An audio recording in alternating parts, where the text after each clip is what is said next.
respected personalities on the dais, dear brothers and sisters, Assalamu alaikum. May Almighty God bestow His peace upon you. The subject: Islam and criticism. Among all religions in the world, Islam is the most misunderstood religion. Among all historical and religious personalities, Muhammad sallallahu alaihi wasallam is the most misunderstood person.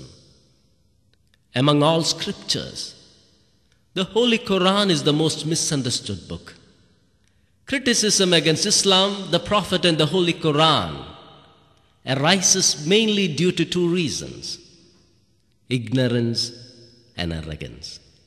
It's very easy to remove ignorance, but it's very difficult to correct a person who sits on a pedestal of arrogance.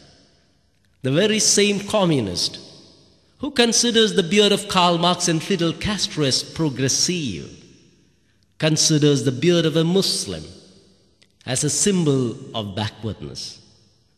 The beard of a scientist is considered by many as a symbol of intelligence. But if that scientist happens to be a Muslim, his beard is interpreted as a symbol of religious fanaticism and violence. The very same person who considers the dress of a Catholic nun as a symbol of divinity and purity interprets similar dress worn by a Muslim lady as a symbol of exploitation and oppression. While featuring events relating to peace and harmony, BBC, CNN, etc. show people praying in churches. At the same time, while reporting occurrences of violence and religious fanaticism, the very same television channels show people praying inside a mosque. History speaks of many cruel rulers who have committed grave atrocities on humanity. Apart from the fact that they were born to parents belonging to a particular religion, they had neither followed the principles of that religion or had any connection with that religion. A true follower of a religion is one who follows the principles of that religion in letter and spirit. But if any such cruel ruler has a Muslim name, he is dubbed as a cruel Muslim, a devout Muslim, and all atrocities committed by him is accounted in the name of Islam. No one calls Adolf Hitler, who was instrumental in massacring innocent Jews, as a Christian Hitler. He was a Roman Catholic, and he massacred innocent Jews. It has come to light now that Hitler had the silent support of then papal authorities. No one calls Mussolini a Christian Mussolini. No one calls Serbs, who massacred innocent men, women and children merely because they were Muslims, as Orthodox Christian Serbs. Is it not resorting to double standards to call a cruel ruler with a Muslim name a Muslim fanatic, and not to call a cruel ruler with a Christian name a Christian fanatic?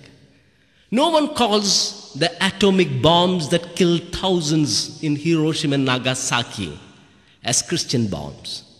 In fact, America did not drop atom bombs on Germany and Italy, the countries which started the Second World War, because majority of people in those countries were Christians, whereas majority of people in Japan belonged to another religious sect. But if Saudi Arabia or Iraq produce a nuclear bomb, immediately it will be termed as an Islamic bomb. So we have to answer criticism against Islam, the Prophet and the Holy Quran in the light of such type of double standards adopted by these critics. 1400 years back, Almighty God proclaimed in the Holy Quran, "Yuriduna liyutfiyu nur Allahi bi afwahihim, wallahu mutimmu nurihi, walau karihal kafirun." The intention of the unbelievers to extinguish the light of Islam is not going to materialize. In whatever manner they detest, God will complete His light. Almighty God fulfilled this promise, and within a span of 23 years, the entire verses of the Holy Quran were revealed.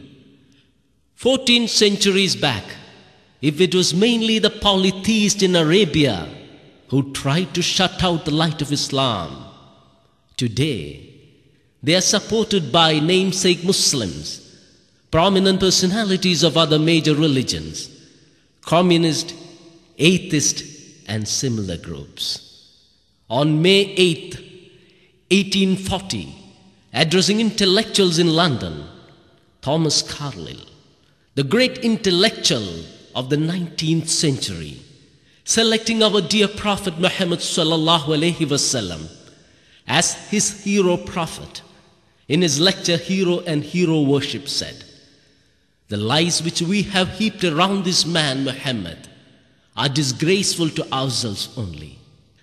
Addressing an audience who were trained and tuned to hate Islam, the Prophet, and the Holy Quran, he said, "There is no danger in any one of us becoming a Muslim." And to the shocked audience, he explained the greatness of our dear Prophet, quoting shining examples from the Prophet's life. It was not the religious duty of Thomas Carlyle and others to clear the uninterrupted and incessant criticism against Islam. It's not the religious duty of others to remove the dark clouds that have fallen on the greatness of our dear Prophet due to these criticisms.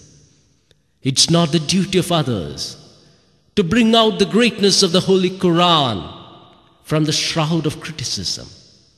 At the same time, it's the duty of every Muslim to answer these criticisms and remove doubts about Islam. But unfortunately, those who are not religiously bound to do that are doing it, whereas we Muslims who are religiously bound to do that are shying away from this responsibility. The very same Muslims who would answer with 1,000 tongues any criticism against their parents, their children, relatives, friends, business establishments, keep mum at any criticism against Islam because they fear of some material loss in this world. Almighty God says in the Holy Quran, قُلْ إِنْ كَانَ آبَاؤُكُمْ وَأَبْنَاؤُكُمْ وَإِخْوَانُكُمْ وَأَزْوَاجُكُمْ وَأَشِيرَتُكُمْ وَأَمْوَالٍ اقْتَرَفْتُمُوهَا وَتِجَارَةً تَخْشَوْنَ كَسَادَهَا وَمَسَاكِنْ تَرْضَوْنَهَا أَحَبَّ إِلَيْكُم مِّنَ اللَّهِ وَرَسُولِهِ وَجِهَادٍ فِي سَبِيلِهِ فَتَرَبَّصُوا حَتَّى يَأْتِيَ اللَّهُ بِأَمْرِهِ وَاللَّهُ لَا يَهْدِي الْقَوْمَ الْفَاسِقِينَ. Say, if it be your fathers, your sons, your brothers, your mates, or your kindred, the wealth that you have gained, the commerce in which you fear a decline, the dwelling in which you delight, are dearer to you than God, His messenger, and the striving in His cause, then wait until God brings out His decision. God guides not a rebellious people. So if we love our earthly ties and comforts, its profits and pleasure, more than God in responding to His cause, God's mission will not suffer. His purpose will be accomplished, with or without us. But our failure to respond to His cause will disentitle us from His blessings and guidance. So it's the duty of every Muslim to respond to these criticisms. I do not mean a response similar to that which we have witnessed against Taslima Nasrin or Salman Rushdie. We have seen such type of irresponsible response. I mean a response in an intellectual way, a response after studying about these criticisms and answering it on the basis of the Holy Quran and the teachings of our dear Prophet.